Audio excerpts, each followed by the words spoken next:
J'aime aussi participer au groupe de relecture.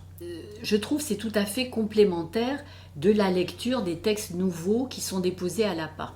Et dans les cahiers de relecture, c'est une toute autre démarche. Et ça a été la première quand même initiative de l'APA pour répondre à une demande qui nous est faite, et bien heureusement très souvent, comment lire, parce que tout le monde ne peut pas aller à Ambérieu, s'installer à Ambérieu pour lire les textes.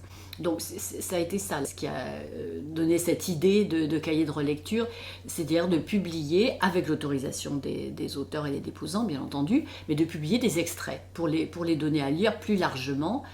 Donc c'est tout à fait différent. Et ce qui est très intéressant, bien entendu, c'est de lire donc toute une série de textes sur le même thème. Et ça, moi je sais que ça m'a ouvert des horizons vraiment incroyables. C'était pas évident d'ailleurs au départ de choisir des textes, de choisir des extraits. Parce que bon, il y a quand même toujours cette volonté à l'APA d'accueillir, non seulement d'accueillir tous les textes, mais de les traiter, de les lire tous et de les traiter tous de la même façon. Et moi, je me suis occupée des journaux. On en avait à ce moment-là, je crois, une trentaine à peu près, une trentaine de journaux écrits pendant la guerre, 14-18, on est là jusqu'à 19. Et ça m'a fait vraiment prendre conscience de la valeur des journaux et de la collection de journaux à l'APA. Ce cahier aussi, pour moi, il est particulier parce qu'il a donné lieu à un échange de textes avec nos amis belges, nos amis allemands et nos amis italiens.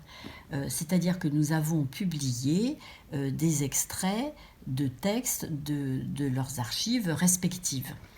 J'ai participé au cahier de relecture sur Maghreb et autobiographie, absolument passionnant et vraiment, et en plus sur un sujet qui me concernait aussi personnellement, sur les problèmes de double culture. J'ai participé aussi à Écrire la maladie.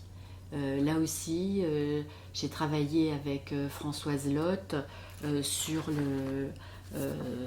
le chapitre consacré aux troubles mentaux, et aussi, plus récemment, au cahier sur notre mai 68.